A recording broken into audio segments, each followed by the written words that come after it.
Comfortable. Take the headphones off. So the stream has not exactly been regular lately. I apologize for that. We did like in the last couple weeks. We streamed like twice, which is not where I want to be with the stream. I want to be more regular than that for you guys. Hey, Magi, Magi. I don't know. Anyway, um, the point is we're gonna try to get more regular. I'm gonna try to make it an honest effort. I'm learning some things about like how I stream, when I stream, what the best way to stream is. You know, figuring out how to make it more consistent. So we're gonna get there eventually. We're gonna talk today about getting in weird, toxic headspaces. But before we jump into that, we're gonna also be talking about Mr. Miracle and corrections and Schoonover's stuff, and it's gonna be fun. Hey, Kate. At least I'm in Stark Labs. Yeah, I'm currently in Stark Labs. Tony let us use his computers, which is great because my computer is 10 years old now. It just had its 10th birthday. It's a young man at this point. So yeah, here's a Brent's Batman that we worked on 2 streams ago. It's good. Okay, so here's the thing. Immediately after I did it, I think I wrapped that stream up with something like, you know, I'm sure there are mistakes, but I'm too tired to see them. I can tell you, does my computer shout lewd things on Xbox voice chat now? Yeah, it's a young man. It does what young men do. So, here's one of the things that I noticed immediately once I had like fresh eyes to like look at this thing, is that right here by the gun, the value between the gun and the building behind it are like so similar that if it like folds the gun into the background. And we have to play with value almost exclusively because, like, you know, the gun's gray, the buildings are gray, everything's gray. Which can't fill because we're hidden. Which is actually something that so this is Batman 1939, and I actually wanted to avoid making it look like Batman the Animated Series because it's like supposed to be fashioned after like Batman 1939. I don't know if I said that in the original broadcast, but that's where my head was at. And Brent actually was like, "Hey, can we do like a red background on that instead?" And usually I make more than one with like covers and stuff where I'm like unsure like how it's gonna go. Usually I'll do like multiple backgrounds or multiple, you know, just different kinds of styles so that people have something to choose from. I recently did a Heartthrob cover that was actually it's like a playing card. Brent, please. Yeah. No, man. See, okay, this is gonna segue into like what I want to talk about today, which is like keeping a good headspace. But like Brent's totally within his right to be like, hey, I mean, like, he's paying me for the thing, and you know, we want it to be what he wants it to be, you know? So it's all good. But yeah, so let's try to set up a Batman the Animated Series style background. Oh god. These were not factored in the original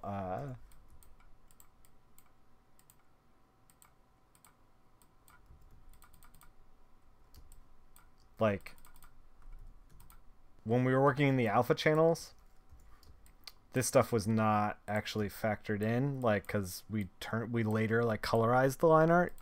So we want to make sure that none of that is selected and we're all good there. Looks like we got the background selected right now. Yeah, so, okay. So we're going to try to do like a Batman animated series background.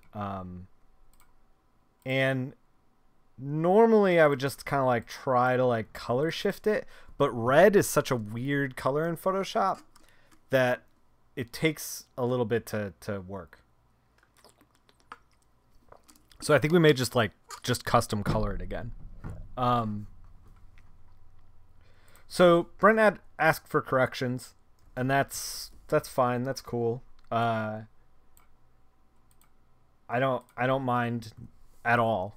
I've had like corrections that have been like absolutely ludicrous before, like when we're in our like, you know, 8th, 9th, and like no one should, like, this is serious. If you're an artist that works with me, don't read into this. Like, this is old ancient history stuff. Where like it's been you know, like 5th, 6th, 9th rounds of corrections where like it's not working very well, like something in the project isn't really like gelling. It's either like a miscommunication or it's I don't even know, like it's something's happening that's like, you know, not working right. It's either someone's expectations of the work isn't matching with what the work is turning into and they can't handle that, or like, you know, something's off the rails. And like you want everybody to be happy. Like the whole point of this is to like, you know, like the colorist wants to do a good job. The line artist wants to do the writer proud. Like it's like a chain of command here. Kind of. I mean, you also want to be like doing your own thing. But at any rate, like I know a lot of people who like a correction will like put them in a tailspin where they're like, you know, they take it really personally that someone, and I get it, you know, like art is personal. But I'm telling you that if you're going to be doing commercial art in any capacity, you just kind of got to get over it. Like, I know that is like simple advice, but whoa. To a certain extent, like, you just have to get over it. Like, it's not gonna be your precious little baby. And like, here's the thing: is like, a lot of artists get ego wrapped up into their own self-esteem and what is and ownership and like control, like wanting to have control over a thing, and all of these feelings are like toxic. You know, to a certain point, getting over it with Nick. Yeah, that's what we're going to be talking about. Getting over it. Like, to a certain extent, you know, you want to have these things. You know, like, you want a high level of self-esteem. You want to be, like, happy with what you're doing, and you want to, like, take ownership of your work. I'm not saying not to do that. But I do think that there's a way to do it in a healthy way. And I had like kind of a weird day today where I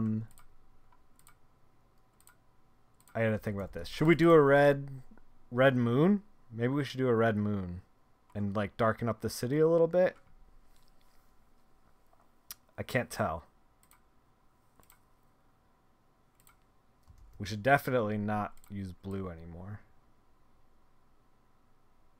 Should use like a red, like Batman animated series red. Yeah. So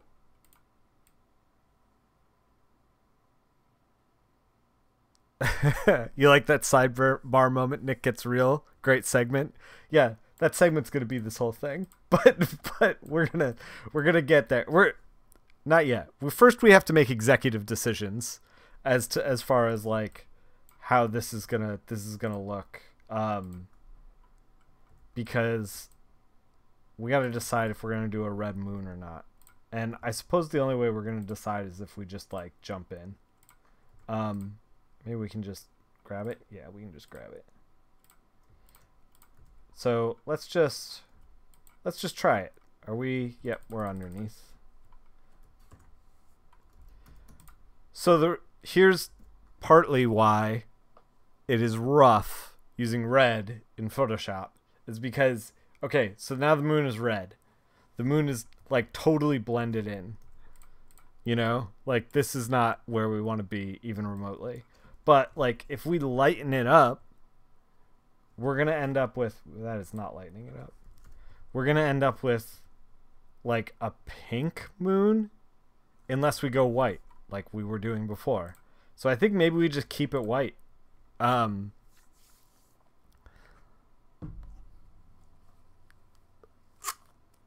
This is why color terrifies you. It shouldn't terrify you. Color is like anything else. Like, you know, if you're practicing any form of art, then, you know, like, I would imagine everywhere has harvest moons because we all have the same moon. But yeah. So yeah, like you just put hours of practice in and like, excuse me. And like, I know that like I've been doing this long enough that like, I know that like we can't, if we're going to do a red moon, we can't do a red sky, like, cause it's just going to blend in with each other. And the crux of this is this like dot, like the dot kind of like dictates all the lighting underneath Batman. So instead of tweaking the moon, why don't we tweak the city? Cause right now the city is like almost fighting with Batman or like, we want you here. We don't want you out here in like the outskirts of the piece. So maybe, just maybe, we can like tweak the city in such a way where it doesn't really compete with what's going on here. And I think that to do that, we just kind of like wash it with some red. Multiply it down. I think we're gonna have to like pull this stuff out. Yeah, for sure.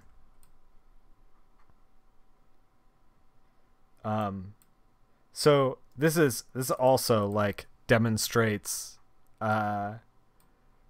when you are coloring something and somebody's like, oh, can we just make the sky red? And it's like, well, yeah, but if we do that, then like this has to change, this has to change. Like everything with color is kind of like a domino scheme. In fact, why don't we just redo the glow from the thing? In fact, do we even need a glow for this? We might not. Yeah, all color works with the same color around it. So in order to get like everything to work right,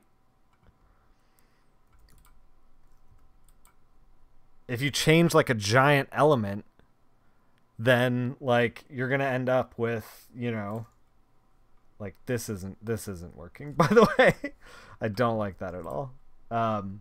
Yeah, if you change a giant element on the page, then like the rest of the page has to like slightly change. Maybe we stick with the blue. Just kind of like tone it down a little.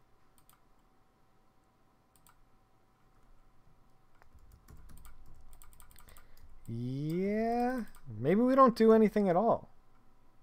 Maybe my like first inclination was right, and we'll just try to like brighten it up maybe.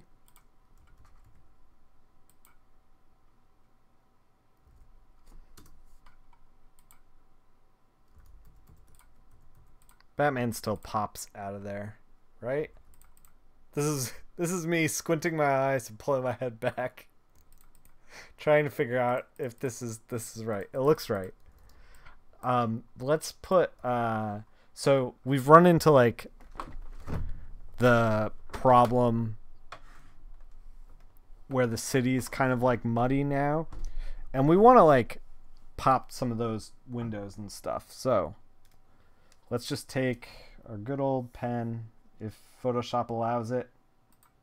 Photoshop, work with me. There we go. Yeah, so like corrections, not a big deal. Everyone should be able to like, you know, handle a reasonable amount of corrections. And if you want to work in comics, like I don't mean to like spoil this for you, but like you're probably not a genius, and like you're probably going to need some corrections, and it's probably going to be stuff that you don't even like your editors. Whoa, what was that? There we go. I fixed it. Your editors are going to see things that you don't necessarily see just because like they're coming in with fresh eyes. It's like not something that you need to like run away from. It's just that like, you know, like you're not at fault is what I'm saying. Like you're still a good person. You're still a good artist. You're still, you know, like you're not, your career isn't over if you get a correction. And like, you shouldn't treat it like that. Every correction is an opportunity to like, you know, look at it and be like, okay, I was wrong with this. Why was I wrong? Like, am I going to make that mistake again? There was an artist that I would see who was a colorist. I saw him on message boards all the time. He was doing pinups, and he was just like, oh, I'm not taking it seriously. I'm just doing it for, you know, like beer money or whatever. And like he was good, you know, like he was all right. That would have been a fantastic sidebar moment. You're still a good person. Yeah. Sidebar. You're still a good person. So like he was good, but like when he got corrections, it's not even that he didn't take them well. He would do a piece, get the corrections, like, or criticism that some people would have, and he would treat it like, okay, this is turning into like talking about corrections, which is not where I want it to go, but like it's fine. It's fine. We can talk about corrections. He would get this thing and he'd be like, okay, for this specific piece that I put up here, what do I need to change? And people would be like, well, these are the things that you need to work on. I've noticed this in other pieces. Like, you should do X, Y, Z. And like, people were like, you know, like, it's, you know, this is what you got to do. And he would be like, cool. And then he would go in, make those specific corrections on each piece, on like that piece that he just did. And then he would turn around and make the exact same mistakes, the same types of mistakes on the next piece. And they'd be like, anybody have any corrections or critiques? And we're like, yeah, all the same thing, you know? And eventually, like, professional artists stopped paying attention to him. Because he was doing the same thing over and over and over and over again. And like, I'm not saying that like, you know, you should take a correction and then you should do it right 100% of the time. Nobody expects that. What we expect to see is like, I thought about this. I thought about what you said, and I made some changes. Is this red too bright? We might need to tone down the red in the buildings. It might be too bright. Like, nobody expects that. You're not gonna get it right every time. But like, what you do want to see is like, Sidebar, I also need beer money. Yeah. What you do want to see is like that the person who you like asked, if you ask for input and then you turn around and make the same mistakes over and over and over again, eventually people are going to stop giving you input. They just want to see that you like thought about what they said and applied it moving on. And that's what you should think as an artist. Like, and I feel like ego gets in the way of that a lot. Yeah, we're talking about growth. Yeah, exactly, Kate. We're talking about growth. Was he desperate for... I don't think he was desperate for attention. You're desperate for professional critique, and you're pretty sure you'd act the same way. I don't know. I mean, like, I can't decode what was in this guy's head. And, like, I obviously don't want to name names because, like, I don't want to pick on the guy. So I think this is done, by the way. Stream over. This is done. No, I'm kidding. We're 26 minutes in and we're done. I just think this is done for where we want it. As far as like showing Brent, that we did a different piece. We're going to save it as something else. Just so that we give him some options. Oh, you know what? We did actually... We pulled the glow out of his eyes, which I really, really liked. So let's put that glow back. That was like a Joe Quintos glow. He always does that. I think I mentioned that on the other stream, that he always does this with his Batmans. A little bit of eye glow.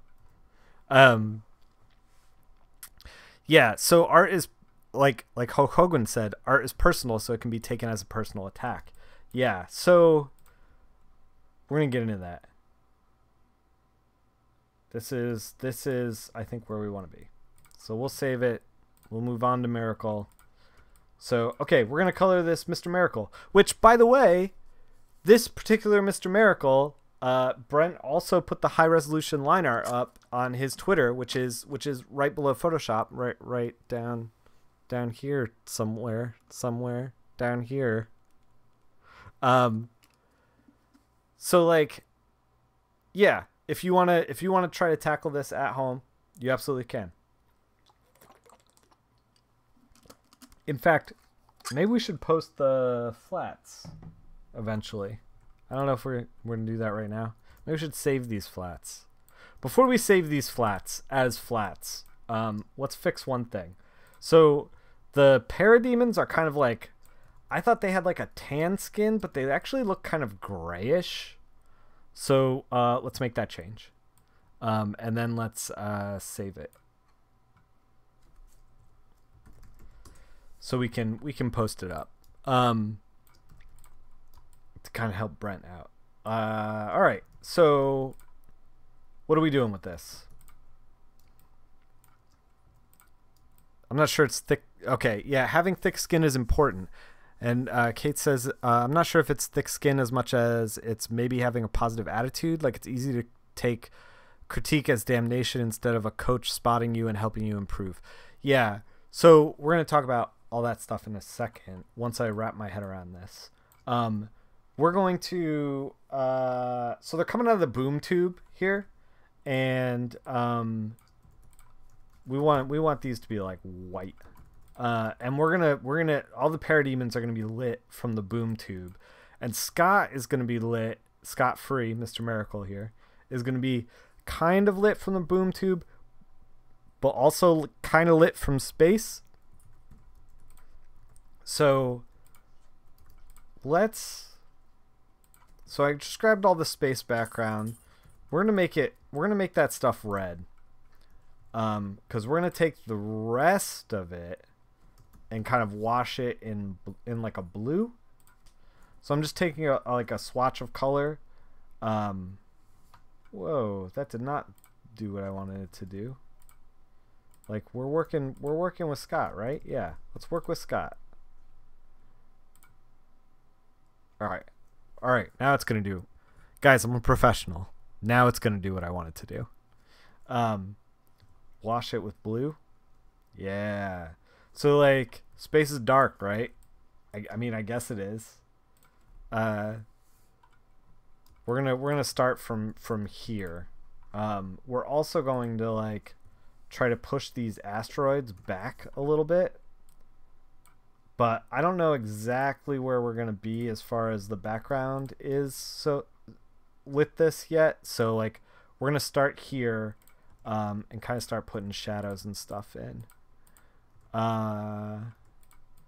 Yeah. So like this guy on these forums that was asking for professional critique, I don't think he was actually asking for a professional critique. Like, I think he was like, hey, how do I make this better? I'm chuckling at, guys, I'm a professional. Sidebar Nick. I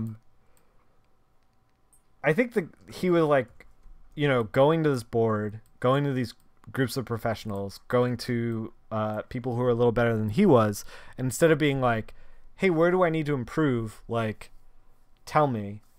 And thinking about it more like, okay, for this one thing, how do I make this better so that I look better? You know? Like, he was thinking about it, he was approaching it differently. I think that it's like it's such a weird thing. Because there are people who give critiques. I think that, bottom line, everyone should have respect for anyone doing any level of work, period. Name the guy, it could be the beef that shakes up the colorist world. No, man, we're not here to pick on anyone. Just because, like I said, anybody that does any kind of work at all within comics, like, deserves respect, because it is tough putting yourself out there. I collect a lot of bad comics, and partly the reason why I collect a lot of bad comics is because, like, there's like somebody's dreams are pinned on these things. It's like, I don't know, it's a weird, like you were saying, you know, like people get attached to their art, and a lot of these bad comics are like heart on the sleeve attached to the art. Like, you could tell that these are like someone's hopes and dreams, you know, like nobody makes bad comics thinking I'm gonna make bad comics, you know what I mean? At any rate, oh, by the way, we're lighting these guys from the front here, from this side, and then we're gonna backlight them like really intensely from the boom tube. So but for right now, we're not even thinking about color. We're just thinking about shadow. Like, where do we put the shadows? How do we make this thing work? But yeah, so like I've been doing this for like 15 years, and corrections don't really like bother me anymore. You know, I've done, like I said, I've done like loads and loads of corrections, and I never complain about corrections because I have like the enough of like a track record that like I've seen old work that people should have called me out on and didn't for whatever reason, and wishing that they did. So now when I work on stuff, I think like, oh, you know, like I don't know what I don't know. Like, yeah, like everybody could benefit from some formal training on how to give good feedback. Yeah, but it's tough though, because like I look at things with a very critical eye. Like we were talking about in the Discord, somebody had posted up a page. They were working on some comics. They're a writer, and I was saying that was a tough page to color, and they were like, why? And I started talking about it, and it's like, I don't even know if I would give this critique to the colorist. The colorist was very, very, he was good. You know, like he didn't have to like, he or she, I don't know who colored it, but you know, like they were competent. It was colored well, you know, like it was fine. You know, like I was just saying that like all these kinds of things culminated on the page to end up with a like tough situation for the colorist. And when I say something like that, it's not, it's like a weird thing because it's like, it's nobody's fault. Like all of this stuff, all comics and all art is like, everybody's trying to do the best they can at all times, you know?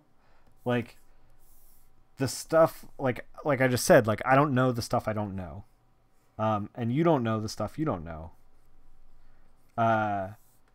And like that's why we keep doing this, to like get better. So if you ever hit a point where you're like, where like the ego swallows that, where you're like, I'm the best, don't worry about it, like I don't ever need critiques, I don't ever need thoughts. Like I still from time to time like bounce stuff off my like colorist friends.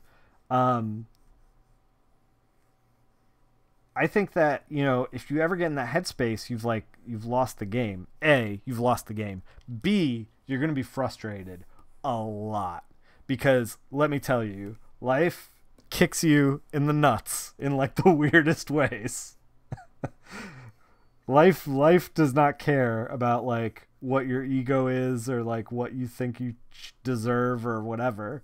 I had a very weird moment today where like, so I try to be as open and honest about stuff and as inclusive with things on Twitter as much as possible.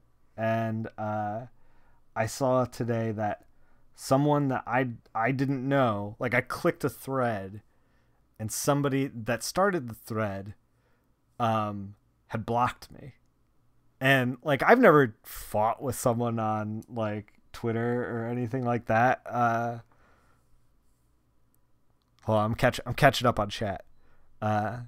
You're pretty salty about your first few edits, but you made the final product better every time.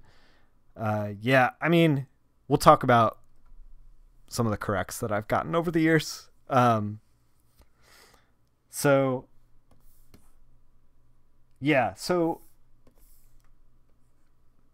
this person had blocked me, and like, it's somebody, A, I don't know. B, I don't know why they blocked me.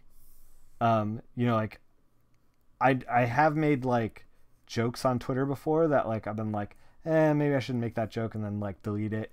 You know, like there's still like, I don't know. I'm a 36-year-old man, and I grew up in the 90s, and the 90s were not a very tolerant place. And a lot of times, like, I'll hear a joke in my head, and like they talk about this a little bit on Comedians in Cars Getting Coffee, where it's like you don't even mean it, but you know that the joke is kind of funny, so you like say the joke anyway, and then it gets you in trouble, but like you just wanted to make a joke. And I feel like sometimes I fall into that personally, and I'm trying to be better at like, you know, not doing that, because to only, you know, say what I mean and feel.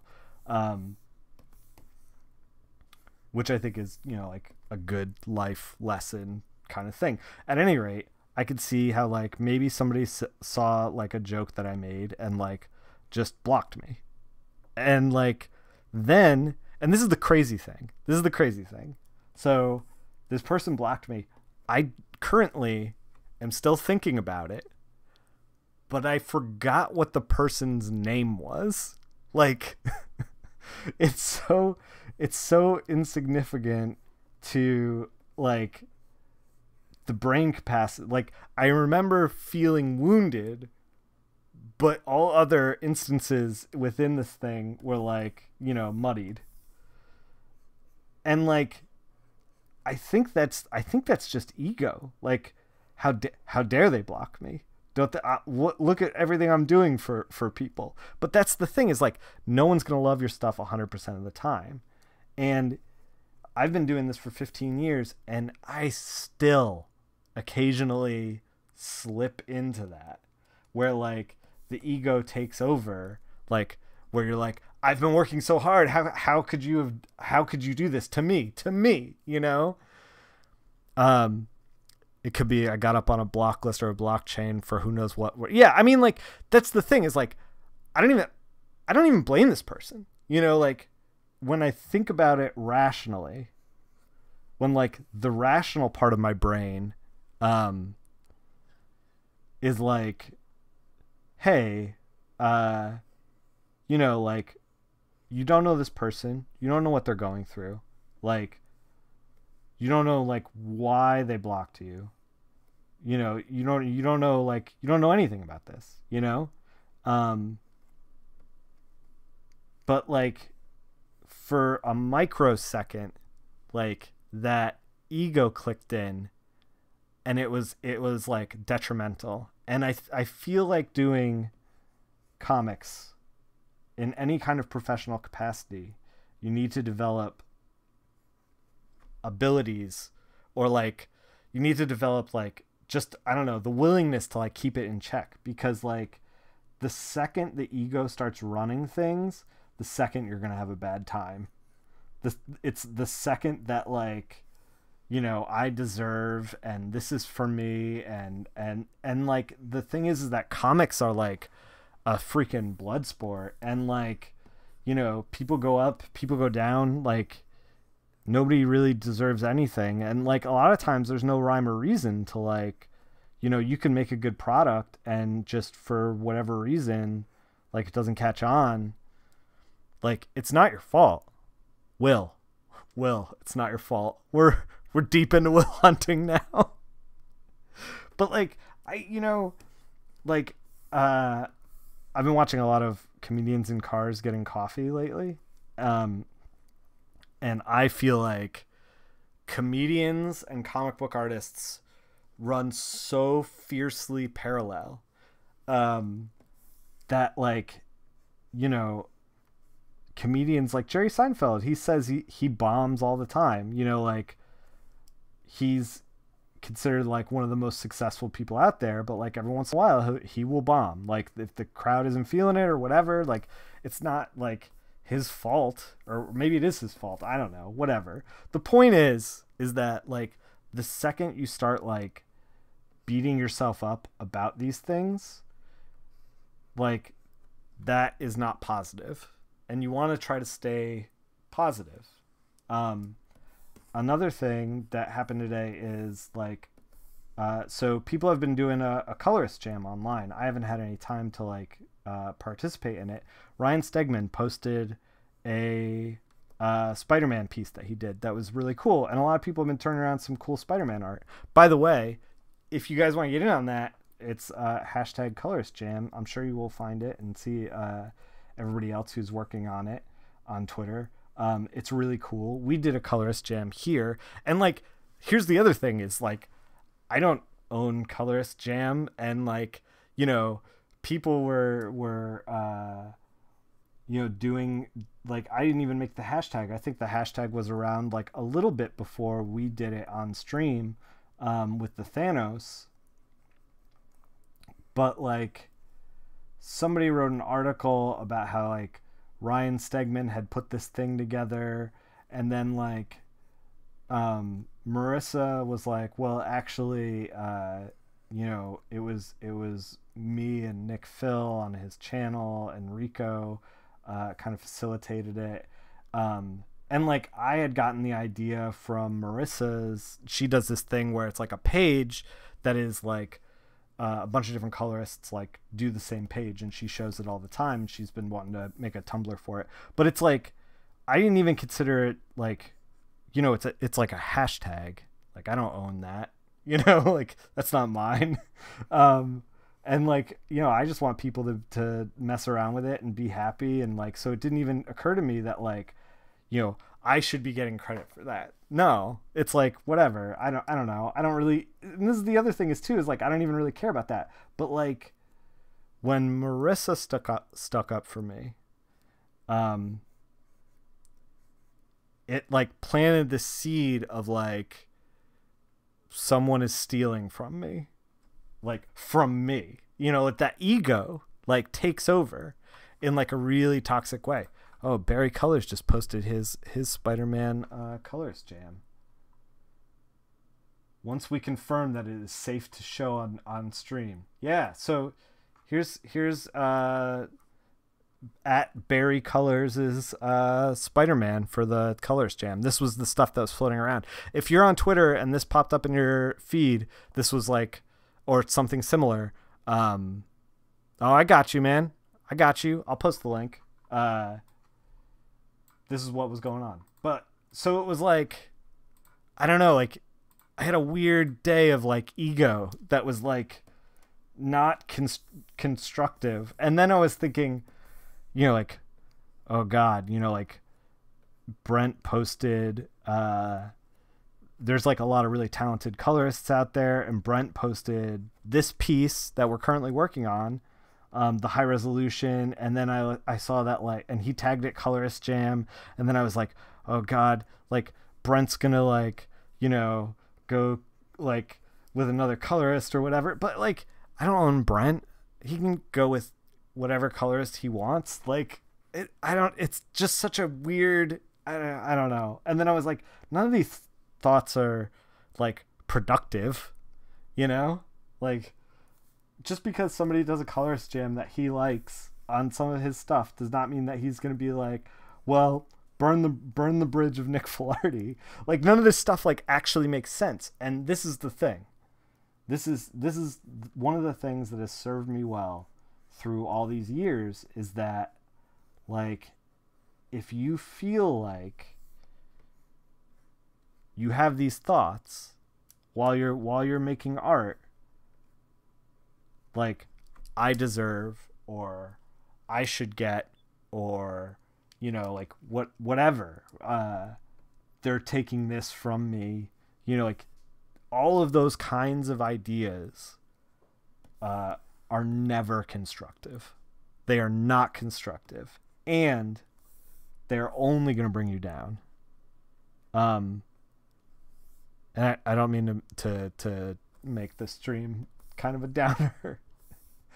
Yeah, hashtag be humble. Yeah, man. Like, you gotta, like, the only way to get better is to be humble. The only way to, like, I know we were just talking about Jerry Seinfeld.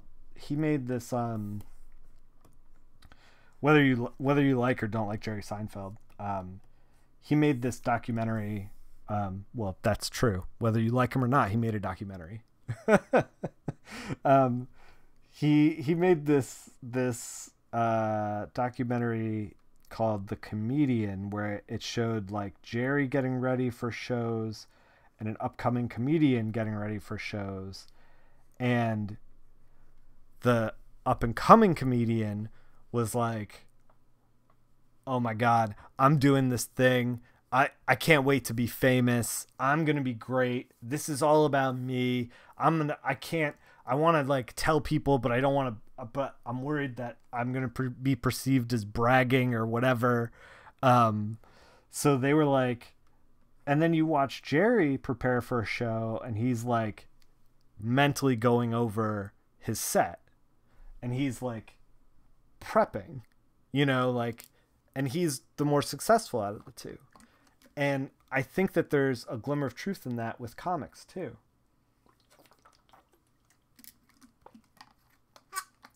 You gotta, like, it's instrumental. The people who end up sticking around in this business, like, shed this kind of like me. Or they become a pain in the ass to work with, and they eventually fade out, you know? The only way you are like, you can ever do something like that is if you're like the best guy in the field. So if you release a comic book and you are the second coming, and you like, you know, are the best comic book guy or girl out there, I guess it can be all about ego. But until then, like, you should probably, you know, be humble. Like, take things with a grain of salt. You know, you don't have to follow every single criticism. Some criticisms are bad. Like, I don't blanket endorse all critiques. Like, some, especially, I don't even know, not necessarily especially, but like some artists will give critiques. Hulk Hogan was saying that he was pretty salty about his first few edits.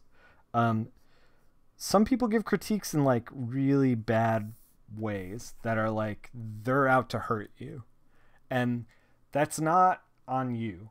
Like that's their own like weird bullshit. But like, so for example, not an example of that, but like an example of my own critiques where like I did a lot of growing.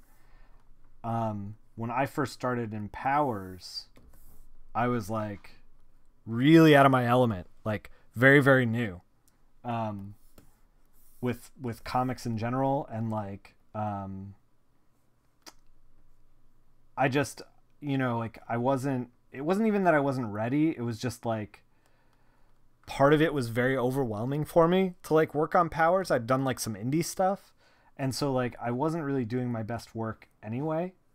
Just because I was so like nervous, like you get that way with things. I don't know, maybe you do, maybe you don't, but I was very nervous. It was very, very important for me for this to go well. And because of that, it wasn't going well. And then when it wasn't going well, I was getting more frustrated, and then it was going worse. And it was just like a freaking spiral. But anyway, so Bendis gave me a lot of corrects. Like my first few issues had a ton of corrections. And it was because he was seeing things that I wasn't. And, it's easy to go, okay, well, Bendis has been in the game for a long time, but like that was another instance where I felt early on in my career like, I would hand in a book that I would like slave over, put a ton of hours in, and he'd be like, this whole scene needs to be changed, and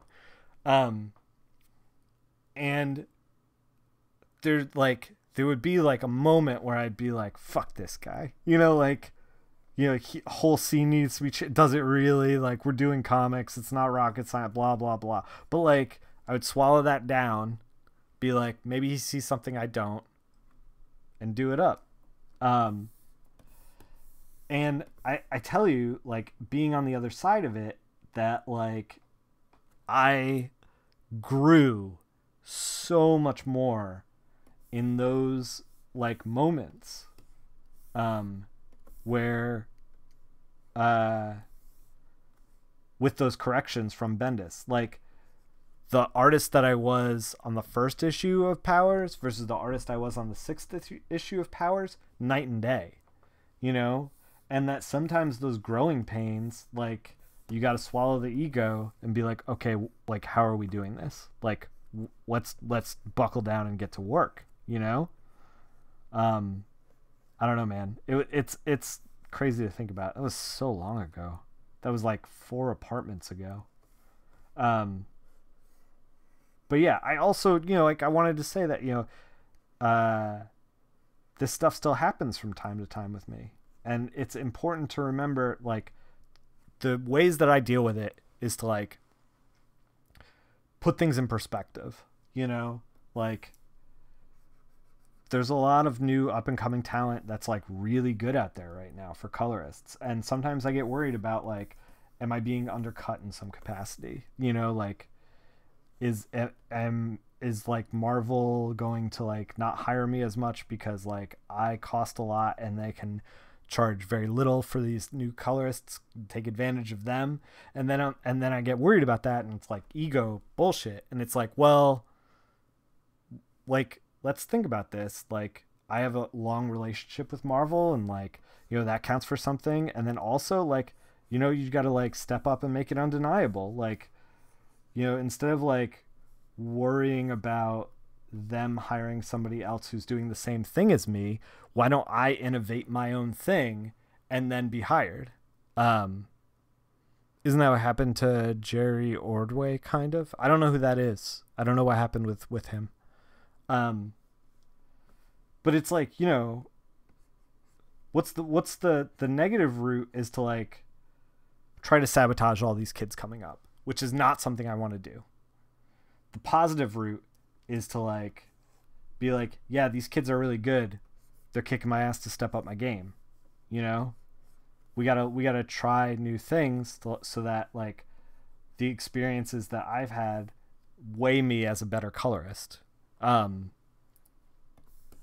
you know, and then not only that, but to be like, you know, these kids are coming up and they deserve it, you know, like, I don't know, this isn't mine. I mean, like, I own, you know, the apartment around me, but like, this isn't mine, as in like coloring isn't owed anything to me, and like, whatever, I don't know, like, it doesn't, I don't know, like, none of those feelings like make better comics, like make better contacts for me, you know, like they don't make better opportunities for me. So instead of like focusing there, like, why don't we focus on better opportunities? um yeah, he was a DC guy.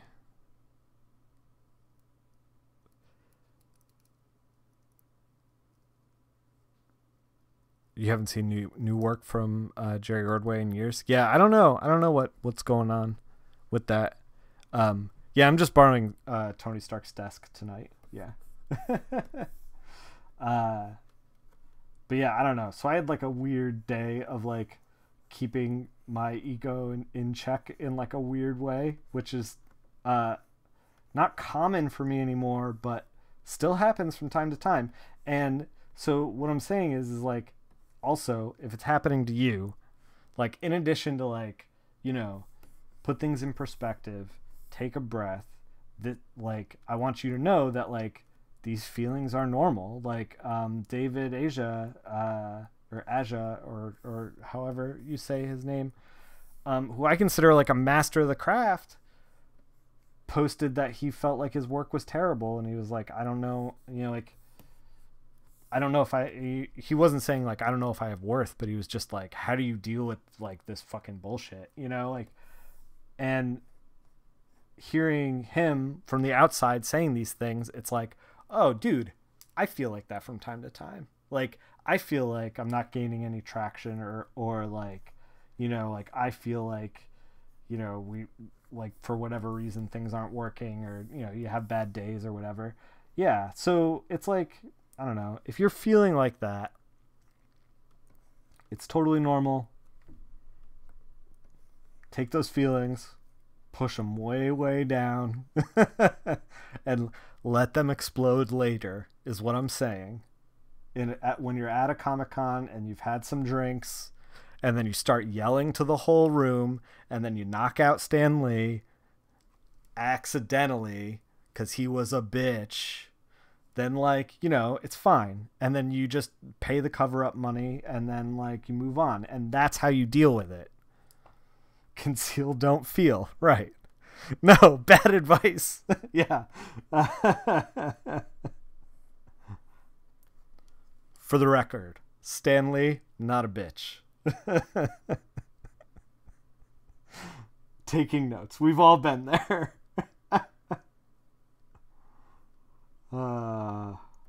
No, don't do it like that. But, you know, I don't know. Like, I'm kind of like riffing on the same thing over and over again, but the long and short of it is like, these feelings will happen, and they are unique to like doing something like this. Like, the reason that I bring up the comedian, the documentary that Seinfeld made, is because like, I saw all the same things happen, and I continue to see it with comic book coloring. And it's when you make something and you're attached to it, it's tough to not take it personally, and it's tough to not wrap up ego in it. And like, I don't know exactly how to distance yourself from it, but shit, man, I don't know. Like, you just gotta, like, you won't be like a happy, healthy person if you don't. And I don't know if you guys know this, there's some people in comics that are not happy and healthy. There's I don't know if you guys know this, there's some weirdos in comics. Oh, this life.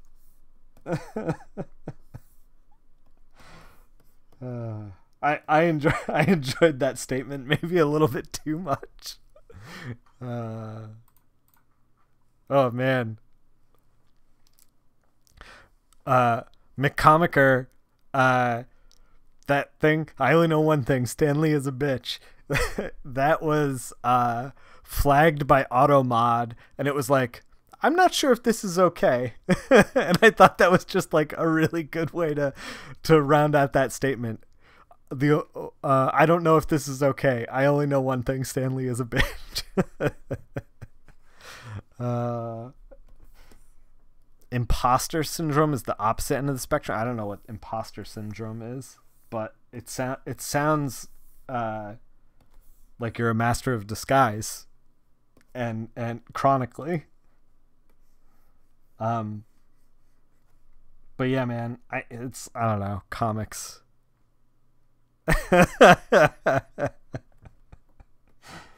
Look, when I started up the stream, I wrote on my hand, "Don't call Stanley a bitch," but here we are.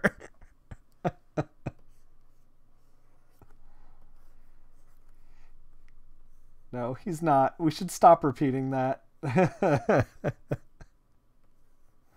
He's a nice old man. I don't know. Like, why are we giving him crap? I mean, I guess he's a nice old man. There's a lot of bullshit with Jack Kirby and rights and all those kinds of things, you know. But I don't know. I don't know enough about that stuff to really get into it. So anyway, Mr. Miracle, we're working on that, right, guys? Right, chat. Still carving away these shadows. By the way, I still owe a sketch for after this. That name is a full sentence, boys. Imposter syndrome is where you always feel like a hack and you don't know why you get held up for the work you do, and then you're afraid people will find out that you're bad. Yeah, see, yeah, that's you don't want to be there either. Like, man, this game of comics is an emotional roller coaster. You don't want to be in imposter syndrome either. It took me a long time to, like, I was raised very humbly. Hey, McCoy. By the way, fake McCoy in the chat just said hey, and he has just started streaming some inking and stuff, streaming some art. He did like his first stream like the other day.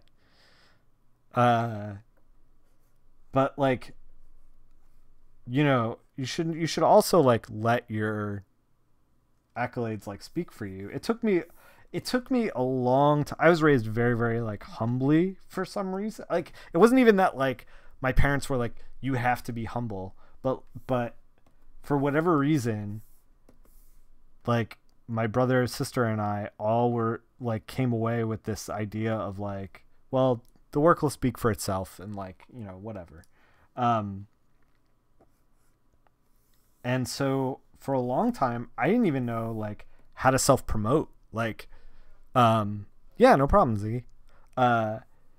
Like, just because I was like, you know, it seemed so weird to me to be like, you mean I have to like talk about myself in a positive way to a room of people, like a virtual space where like no one really signed up for that, and like that's considered okay, you know? Thank you for the host, McCoy.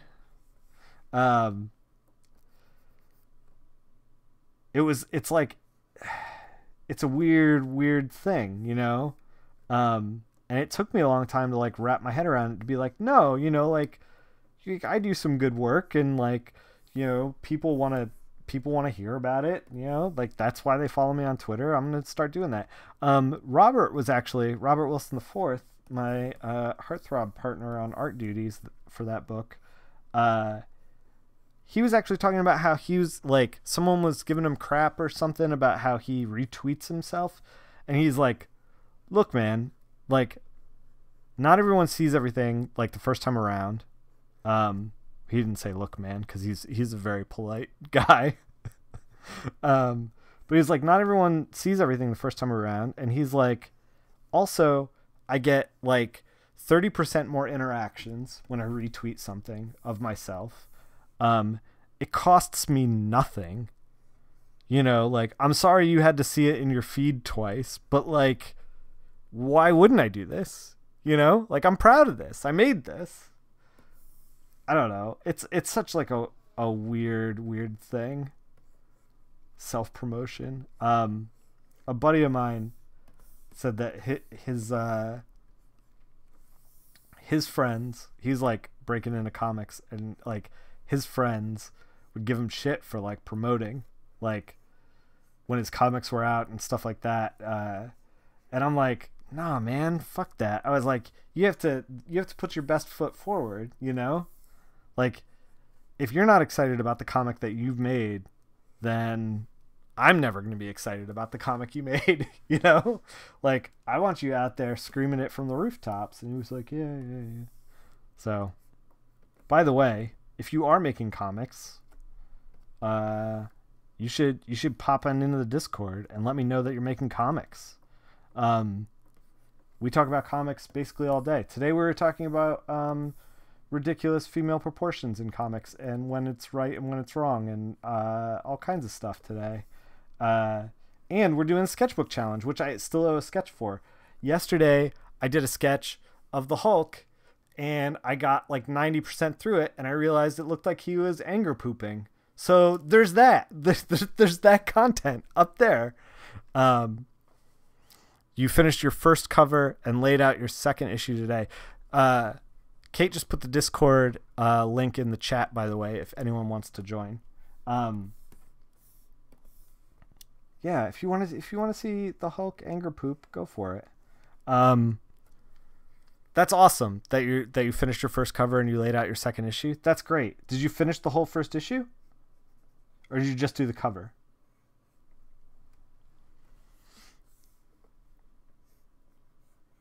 Because, like, I'm gonna be real with you people. Like, we also kicked around some pitch ideas and stuff in the Discord. It was cool. It was fun. And eventually, Sketchbook Challenge is going to turn into me doing comics. Either strips or panels or something. I have, like, a loose script for like an 80s movie thing. First issue's 98% done. That's awesome, the Comicer. You're terrible at self-promotion. When you're working at your store, you spend most of your time promoting the owner's comic than your own because you hate talking about it. Yeah. Dude, that's the thing. You gotta get over that. Like, it's tough to get over, but you just gotta get over it. Like, first of all, the first thing you got to do is get over yourself. No one needs an ego. The second thing you got to do is talk about yourself all the time. Like, why do comics make us do this to ourselves?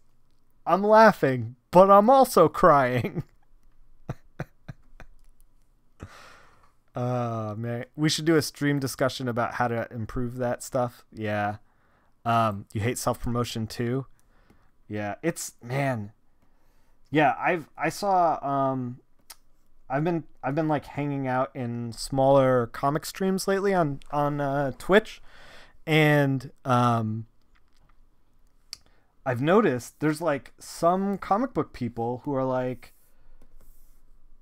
and like, I totally understand this.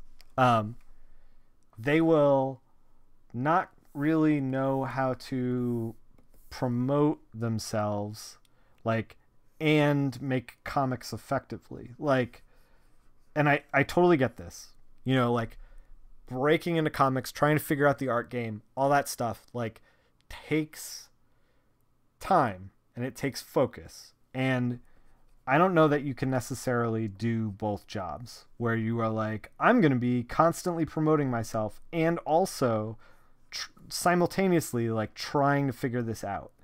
Like, I get it, but like at a certain point when you get comfortable with making art, the second step is letting everyone know you're making art, you know? Like, and I feel like a lot of artists, not a lot of, but some artists kind of like treat it like a like a badge of courage. Like they're like, oh, well, I'm not on Instagram. Oh, well, I don't really do Twitter. Like, and it's one thing if you're like, well, I made a choice. Like, I can either do Twitter or I can do comic books. And I actually physically, like, I can't split my attention like that. Like, I get it. You know, I quit Facebook for the same reason. But yeah, no one's just going to stumble upon your work if you just like drop it in a site and call it a day. Yeah. Yeah. And that's the truth, is like, you need to do all these things as well. Like the self-promotion matters if you want to like grow something. Part of that is this stream. Like, I'm making this stream as a way to like not only like impart the nuggets of wisdom that I've amassed over the years, like Stan Lee is a bitch, to you, but also to like promote myself as the guy who called Stan Lee a bitch. That's from me to you. I brought it up again, and I'm hearing it again, and I think that calling Stan Lee a bitch might be the wrong move for comics. I don't know. He's a nice guy. We should do a Stan Lee appreciation stream. I think maybe that's the Catholic guilt taking over now. We should do a Stan Lee appreciation stream. You goofed it.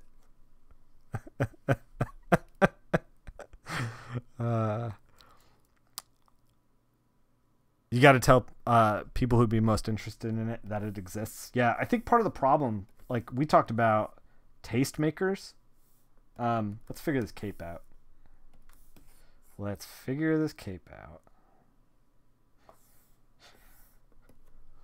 I have thoughts on that, but I'm going to catch up with the chat first. My most common issue is that you feel like you're the same as people that are constantly peddling pyramid schemes when you're self-promoting.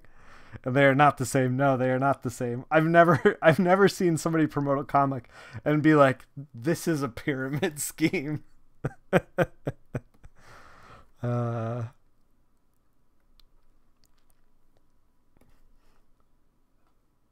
Man, this is the art beef that we're going to be doing. I linked in the Discord the other day. 50 Cent was on Jimmy Fallon. I think it was I can't remember who it was on, but he was like, or Stephen Colbert. He was on Stephen Colbert, and he was like, beefing with somebody else is not that bad. He was like, it's not a negative thing. And he's like, well, you're fighting with them, so it is a negative thing. And he was like, well, no. He was like, who else is in your time slot? I'm rushing through the story. He did it a lot better than I did, but he was like, oh, like all these people, like, Michael Flay's in the time slot or whatever, or Bobby Flay. And he was like, it's a way to be like, I see you, I see the game, I see like you're doing things really well. You're competing with me. You're driving me to do something better. And then you're like, you look at all that and you go, man, Bobby Flay's a bitch. Like, it's like you're feuding as a way to be like, you're pushing me to be better. And it's a good thing. I don't know.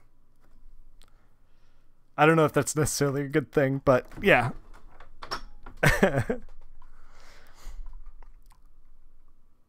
Oh my God. We need to stop calling Stan Lee a bitch.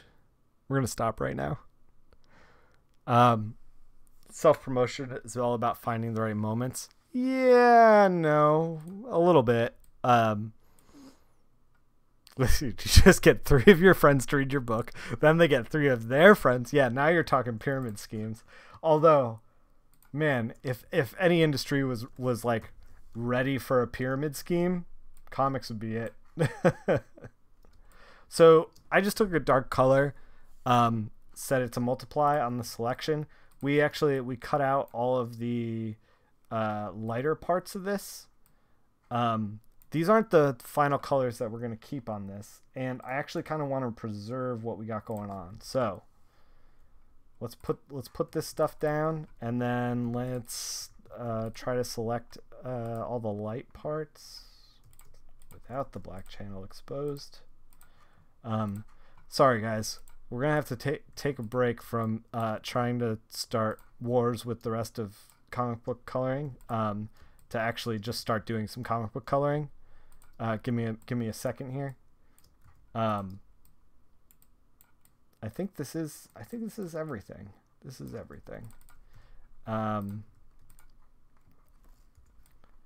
So we're trying to preserve these. I mean, it took us a while. It's like 1:15 right now, so this is probably like 20 minutes, half hour worth of work. So let's preserve it.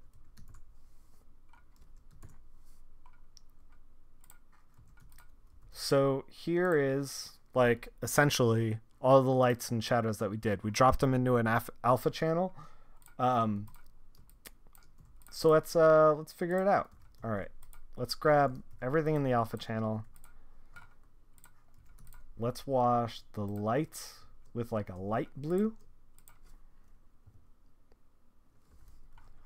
And then like the dark stuff, we can wash it with like a dark red, maybe opposite end of the color wheel. What is the opposite end of the color wheel? Orange. I mean, a dark orange is basically a dark red. I don't know if that works. It kind of works. Let's tweak the parademon skin tone. Oh man, let's drop the line art back in because I think we're on top of the line art. All right, I gotta catch up on the chat. Chat is going. Artist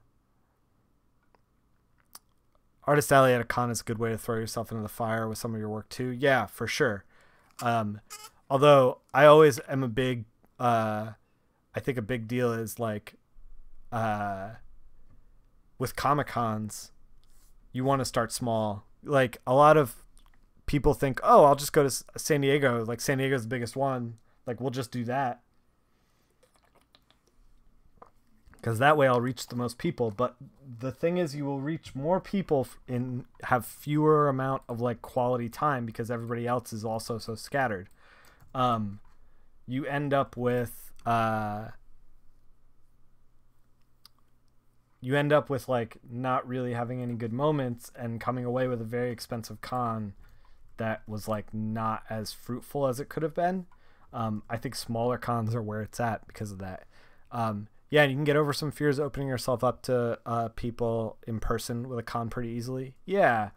Man, Comic Cons, they're also like they're their own separate like and we're just going in and fixing colors now. Comic Cons are definitely their own separate struggle. Because there's a way to do them right as well, or at least right, quote unquote. There's a way to do them well. You started to promote on Reddit. It wasn't super stressful. Yeah, I don't know. See, but this is the thing is like, I've been thinking about this lately. Like, I post a Realm cover on my Instagram. By the way, everyone follow me on social media. We're talking about social media now, right up there. But like I posted a Realm cover on my Instagram and like I don't know that like that generates any sales. Like it's a weird thing because social media is like it like is useful to a point. Like I can get all the likes in the world, but like if somebody doesn't pick up the book, like that's all I really care about. You know, like promotion is such a weird thing to like quantify exactly like how much something is working is really, really difficult. And I don't know the answer to it. Like if you know the answer to it, by all means tell me. Like I keep doing it because like I think of it less as like, okay, I did a little bit of promotion on Reddit, and now I get to relax, freaking hang out, and just let the checks roll in. No, it's like you put your stuff in someone's face a fucking 100 times online, and then they eventually come around to the idea that you're like, oh, I guess Nick Filardi colors comics now. You know? He's my 6th favorite colorist now. You eventually get there. Reddit kind of expects things for free. Yeah. So here's a fun thing. Like, if you're the person who commented, and you're watching right now, I apologize for calling you out, but I will not call you out by name. So we did that Spider-Man 2099 piece a while back. If you're new to the stream, on YouTube, you can go back and check it out. So we did Spider-Man 2099. I love Spider-Man 2099. We did a remake of like the big spread in the first issue, and it took like 8 hours. It was long. The spread is like super intricate. Here, we can open it up. Let's save this first. Yeah, and we can open it up since we're talking about it.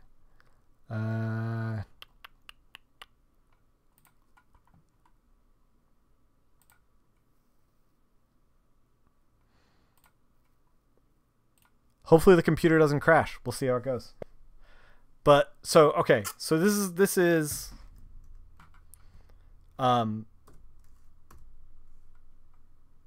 the Spider-Man 2099 that we did, and it's gigantic. There's like multiple levels to it. There's there's basically, like, you talk about foreground, middle ground, background. This thing has about 5 in total. And they all kind of like have to read separately and read well. And it took a long time. We did it on stream from start to finish. Yeah, it took a long time. So I took that and I posted it on Reddit. And one of the comments that was getting a lot of upvotes, or maybe it wasn't, I don't know. In my mind, the one that sticks out for me is like the guy that took the 2 seconds after I spent 8 hours on that thing. The guy that took 2 seconds to be like, cool, now do the rest of the issue. And I was like, oh my God. Please send help. Reddit is gonna break me. Reddit has strong opinions and they want stuff for free. Anyway.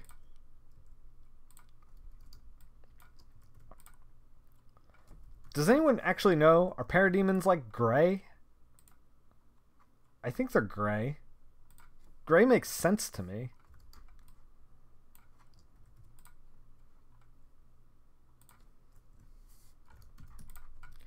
We've ebbed, like, I was like, let's wash everything with blues, and now we've ebbed back into like bright primary colors. I don't know how that happened, but it looks good. Maybe we should ebb back out. Parademons are green, like their skin tone is green. Like everything I looked at online said that, like, their skin tone like was brown, and then it was like gray, and it was like a lot of it was colored by a lot of. So wait, they have like a flesh skin tone. Is it just flesh? So much of it is like every time parademons show up, I feel like everything's going wrong. You're the colorist, Nick. You figure it out. Thanks, Matt. Matt Eisner Award-winning Matt Wilson for you, everyone. Yeah, I don't know what the skin tone is for these parademons. We're not gonna mess with it. We're gonna keep it bluish.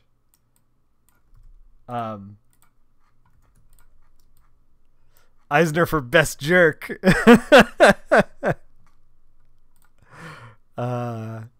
Yeah, there's like everything I looked at for parademons were like all over the place as far as skin tones and costume, and it was just like total madness. So let's cool it down.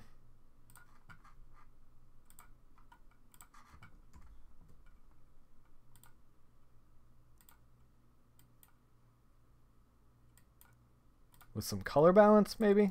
Maybe? I don't know.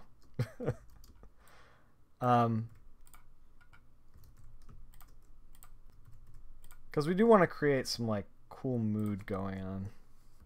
I don't know if I'm 100% in love with the shadows on Mr. Miracle. Because I also want to, like, light them from the boom tube. Like we're going to do with the parademons. Let's figure that out.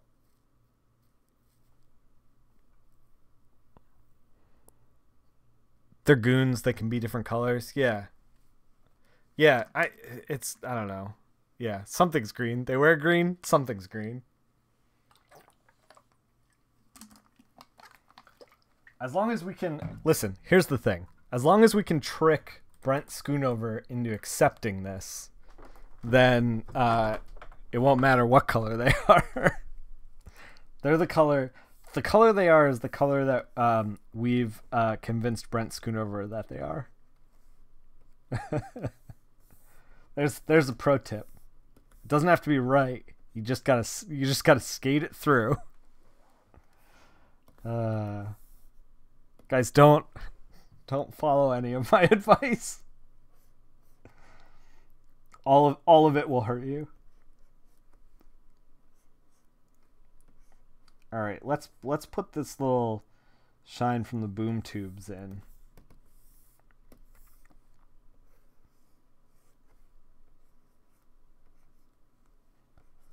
So we're just adding like the secondary light source, and it's going to be really strong and dramatic. I think that after we do that, we're going to be done for the night, only because it's getting kind of late and I'm on like a regular... So many pro tips today. Yeah. I'm on kind of a regular sleep pattern these days.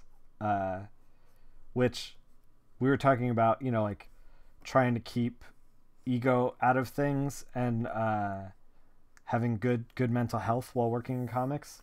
But I think that part of that is to have good like physical health, and I don't do any working out, but I've started to actually a cat meow. It's now falling. Nice, good username. But I think that having physical health helps too. Like when I was eating a lot of Hungry Man meals and stuff like that, I was not making my best work, and I think it was because I felt sluggish and stuff. I don't know if you guys noticed. On Twitter, I posted my fiance and I made jar salads that are like single serving stuff for lunch. I'm trying to like life hack myself. So here's the thing. When I like go have lunch, I want the quickest, easiest... Oh, that's Tree. Oh, hey. How's it going? She's also a great colorist. So yeah, I want the quickest, easiest thing when I have lunch. And for a long time, and to a lesser extent dinner. And so I'm trying to like life hack my way out of crappy stuff like chips and stuff like that. And hey, there's nothing to admire yet. We haven't gotten there in this you know, alchemy of coloring. We haven't arrived at the gold yet. But yeah, so I was like, okay, well, if I just want like the quickest, easiest thing, like I should just like invest the time, make all the lunches all at once, just make these salad things. So I started having salad things. And let me tell you, I'm filled with energy all day, and I feel great. And like, but Doritos are so good. Yeah, that's the problem. That's the thing you gotta fight. Um, but seriously, I think that this is like, as you get older, also something that is critical. If you look around in the industry, you find that, from sitting down all day, like, most people out there are a little overweight. And I think it's easier to have crappy mental health if you're a little overweight. Like, it certainly doesn't help, is what I'm saying. 90% of lunches in your life have been peanut butter and jelly sandwiches. Same. I was eating peanut butter and jelly lunch like every single day, and then one day Shannon was like, "Why do you do this? Like, this can't be good. Like, why do you want this?" And I'm like, "I don't even want it. It's just easy." And she was like, "Well, what are we doing?" So yeah, she was like, "We should figure out a solution to this." And I was like, You're right. She's usually right about stuff. Tastes like despair before inevitable defeat. Rough. I always thought it tasted like childhood, but I mean, maybe I'm not. The thing is like, I would have a peanut butter and jelly sandwich, which was fine, but then I'd be like, let me just have half a bag of chips too. Just round it out. You know what? Let's round it out. Full bag of chips. So, I don't know. All I'm saying, good mental health, good physical health, it all goes together. And it's hard to keep the mental side of the comics game like on point sometimes. So you need all the help you can get.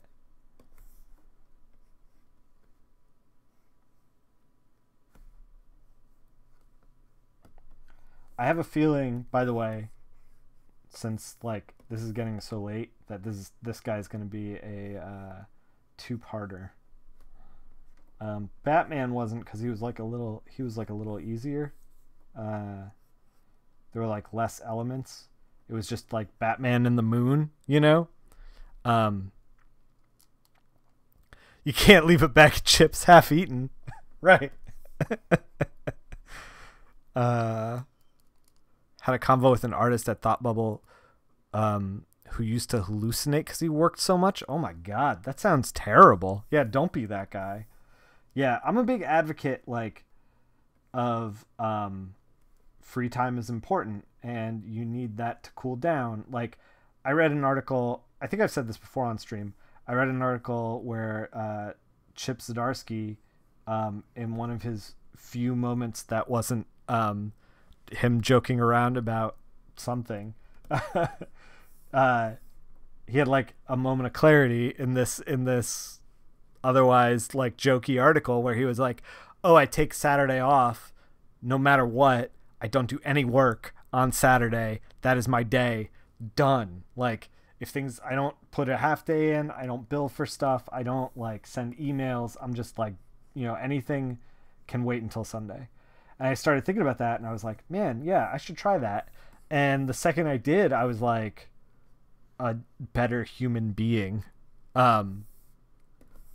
Like, I know that sounds dramatic, but I really was. Like, I was not only more focused on in work stuff, but I was more focused on like everything else in life. I had time to like do stuff that needed to get done around the house. I had time to like, I don't know, just like pursue other interests. I don't know. That stuff's important. Don't be the guy who worked so much he hallucinated. A buddy of mine hallucinated once in high school because he hadn't slept in like I think he said 3 days or something like that. Like, it was like something absurd. And yeah, he started not being his normal self.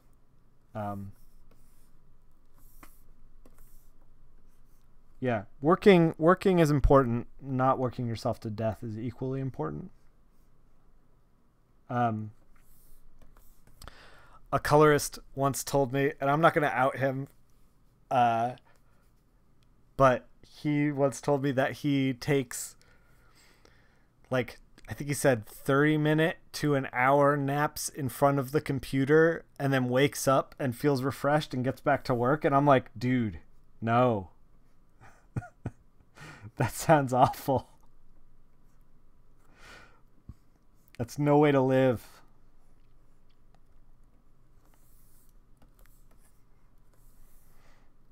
All right. Maybe we're ready. Maybe we're ready. Let me take a look at this.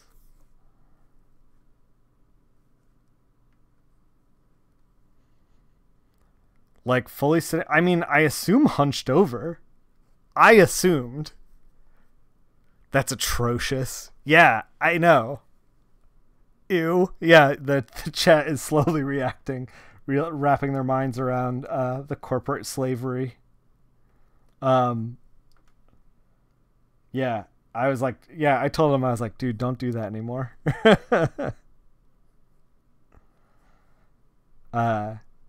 His wife was there too at this con. And I told his wife, I was like, don't let him do that anymore. Like, I'm worried. I care about you too.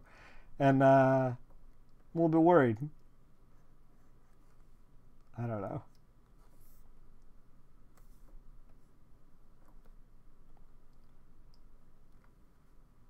Your tailbone would be in pain forever. Yeah. Amazon would do that to you. Don't work for Amazon. Yep. Yeah, Amazon's a pretty terrible company to work for, it seems. Oh, we didn't really do the secondary light source under Mr. Miracle here. Mr. Scott Free.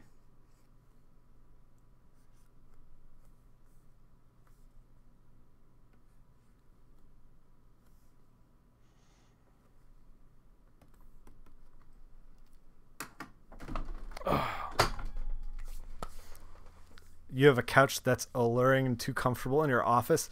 Yeah. I have behind the green screen is a bed for the guest room, just in case we have guests that need a place to stay.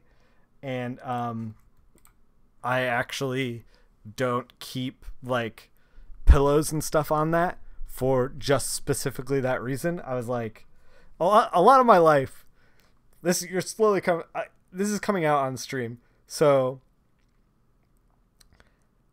a lot of my life is just small life hacks in order to get me to not be my worst self. like let's try to, like, you know, stop the opportunity for me to make a bad decision. Guest room, I'm coming over. The whole stream can pile into that one bed. But yeah. So it's yeah, you gotta know your limitations and then work around them is what I'm saying. If I could figure out a life hack for me to like go for a run on a regular basis, I would 100% do it. But as it is, I just kind of like wake up and have some coffee and browse Reddit like a maniac.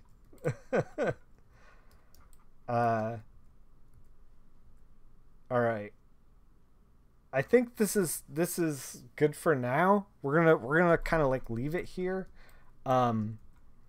This is gonna be like the bones for when we get back into doing some like painting on it, which is gonna be next stream. We're gonna do painting on it, and we're gonna do some background stuff that's gonna be super fun, hopefully, or terrible and mind-numbing and awful.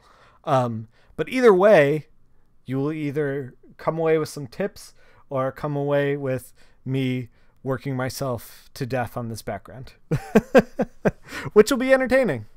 It'll be good. That's what I was saying. Drawing, that's what you were saying during your stream. You're doing this so you can draw instead of watching TV. Yeah, like trying to figure out, I feel like all of life is trying to figure out like where your limitations are, where the worst of you are, and trying to figure out how to get yourself away from that. Like how to never present the opportunity. Yeah, Nick TV, we could just, yeah. So basically keep your stream on. I'm just going to take a quick power nap in front of it. I'm going to wake up in an hour, and then we're going to do the rest of this. No. No way to live. But yeah, so I think the Batman stuff is done, and I hope that you come away with keeping your ego in check a little bit, and came away with being able to take some criticism and take some corrections in stride, because you will be a better artist for it. We'll be working on this again.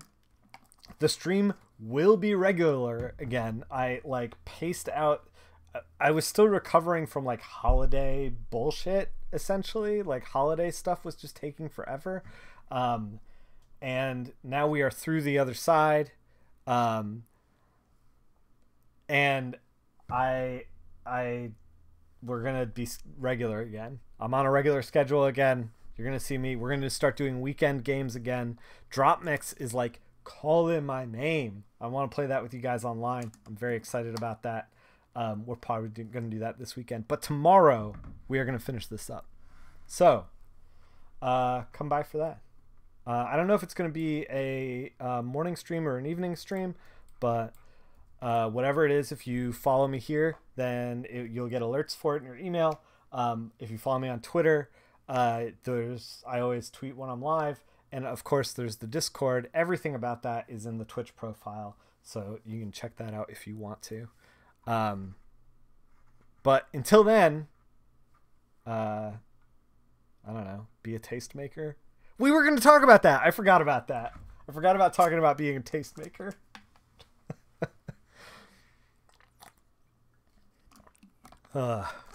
Anyway, we'll talk about that next time. I know Robert really wants to talk about that too. By the way, Robert had to cancel, which is why we didn't get a Robert interview stream last Friday. So I apologize for that, but he's got kids and life and normal things going on, and it's totally fine for him to cancel. We'll get him back one of these days soon. And I know we want to get Brent back too, because this stuff is awesome, and I want to talk about it with him. So yeah, we'll see you then. I'll see you tomorrow. We'll finish this guy up. Later, guys.